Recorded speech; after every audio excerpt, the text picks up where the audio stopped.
Bonsoir à tous. Un Palestinien de 15 ans suspecté d'être l'auteur de l'attentat de Otniel a été appréhendé. Il apparaît, tout comme la plupart des autres terroristes, qu'il a agi seul, rendant le travail de prévention des services de sécurité toujours plus compliqué.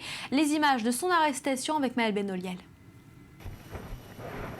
Il est environ 5 h du matin, l'armée israélienne vient de pénétrer dans le village palestinien de Beth Imra.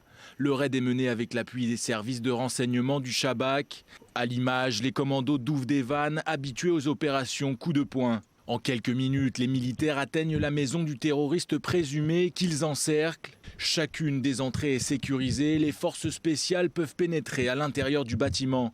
Dernières instructions avant que l'unité ne fasse irruption dans la chambre à coucher du meurtrier de Daphna Meir.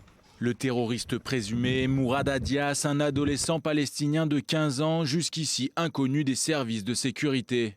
Il leur aura fallu moins de 30 heures pour appréhender le jeune homme. Quelques heures après son arrestation, le père de Mourad Adias refuse de croire que son fils est coupable. Je n'y crois pas, je connais mon fils. Même s'il me disait « Papa, je l'ai fait », je n'y croirais pas. Je ne crois pas à un gamin ignorant de 15 ans. Comment pourrait-il faire cela? Comment vous sauriez? Menée par des centaines d'hommes, la traque de l'armée israélienne s'était concentrée dans la région sud de Hébron, en particulier autour des 4 villages palestiniens qui ceinturent l'implantation juive d'Otniel. Lundi, le Premier ministre Benyamin Netanyahou avait juré que le meurtrier de Daphna Meir serait appréhendé tôt ou tard. Son mari et ses 6 enfants orphelins peuvent désormais entamer leur deuil. À Otniel, le deuil de la famille a débuté. Daphna Meir laisse derrière elle son mari et ses 6 enfants. Sa fille aînée lui avait rendu un vibrant hommage hier lors de ses funérailles. On fait le point avec Mathias Inbar. C'est par ce terrain que Mourad Adaïs a pénétré dans la localité d'Otniel. Le terroriste palestinien de 15 ans se rend alors dans un chantier de la maison mitoyenne de celle de Daphna Meir et poignarde à mort cette mère de famille. 48 heures après les faits, il a finalement été arrêté par l'armée israélienne. Une arrestation qui n'apaise pas la peine des amis de la victime. Non. Ça ne m'apaise pas. Oui, nous avons confiance dans les forces de sécurité qui font leur travail.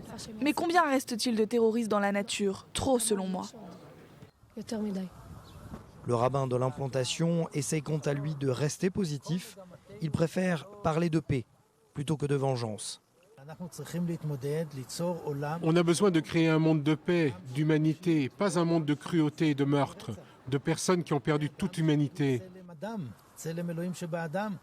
Et après cet attentat, les jeeps de l'armée et de la police israélienne se succèdent les unes après les autres sur les routes avoisinant Otniel. Des soldats patrouillent également à pied les chemins qui font face aux nombreux villages palestiniens. Une manière également de rassurer les 1000 habitants de cette implantation. Nous savions que les forces de sécurité et l'armée parviendraient à arrêter le terroriste. Jusqu'à aujourd'hui, c'est toujours ce qui s'est passé. Nous disposons d'un excellent dispositif de sécurité ultramoderne autour du village. Cela dit, c'est la première fois qu'un terroriste pénètre ici et nous ne savons pas comment cela s'est passé. L'armée est en train d'enquêter sur la question.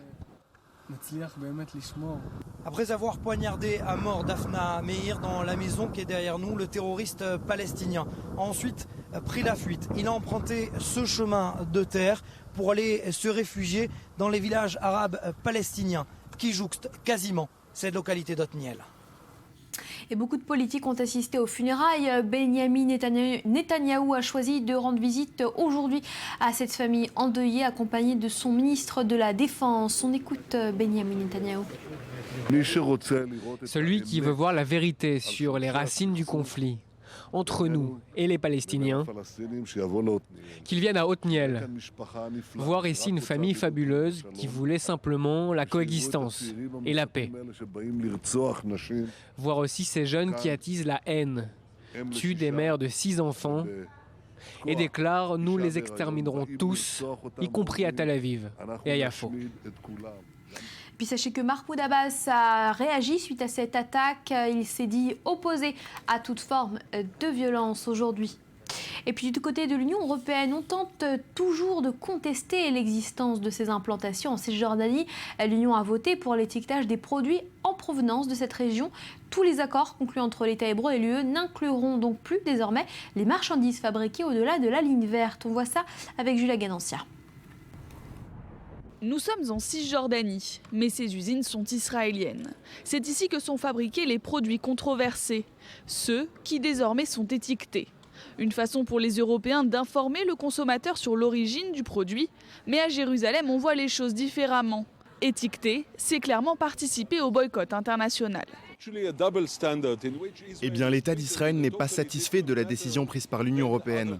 Nous pensons que cette déclaration des ministres des Affaires étrangères européens reflète un parti pris contre Israël et un système deux poids, deux mesures. Il est très difficile de voir dans ces circonstances comment l'Union européenne pourrait être un partenaire honnête et contribuer au processus de paix ici. Michor Adoumim, entre Jérusalem et Jéricho. Ici aussi, la décision de l'Union européenne passe mal du côté des habitants israéliens. Comme le Premier ministre, certains n'hésitent plus à tracer un parallèle direct avec les heures les plus sombres de l'histoire européenne. Je pense qu'étiqueter les produits, c'est exactement comme y mettre une étoile jaune. Il n'y a aucune différence. C'est une étoile jaune et personnellement, je pense que c'est tout à fait inapproprié et je suis bien sûr complètement contre.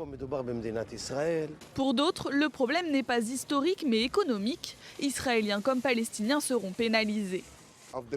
Ce n'est pas une bonne chose, car si vous jetez un coup d'œil aux usines ici, 90% de la main-d'œuvre est palestinienne. Ce n'est pas une bonne chose pour eux, car ils sont employés ici. Qu'est-ce qu'ils pourront faire d'autre? Où iront-ils? Mais du côté palestinien, le problème n'est pas de savoir où aller, l'enjeu est bien plus politique.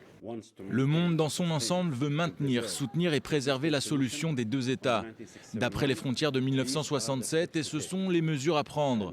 Nous apprécions beaucoup ce que les Européens ont fait et nous en appelons aux autres nations pour qu'elles en fassent autant et qu'elles reconnaissent immédiatement l'État palestinien. Et c'est justement l'un des objectifs de l'Union européenne avec ces nouvelles mesures, pousser les Israéliens à reconnaître l'État palestinien. Mais pour Israël, ce chemin n'est pas le bon. Rien n'aboutira sans négociation, dit-on à Jérusalem. Une négociation qui pour beaucoup doit passer par un partage économique et non par l'étiquetage des produits.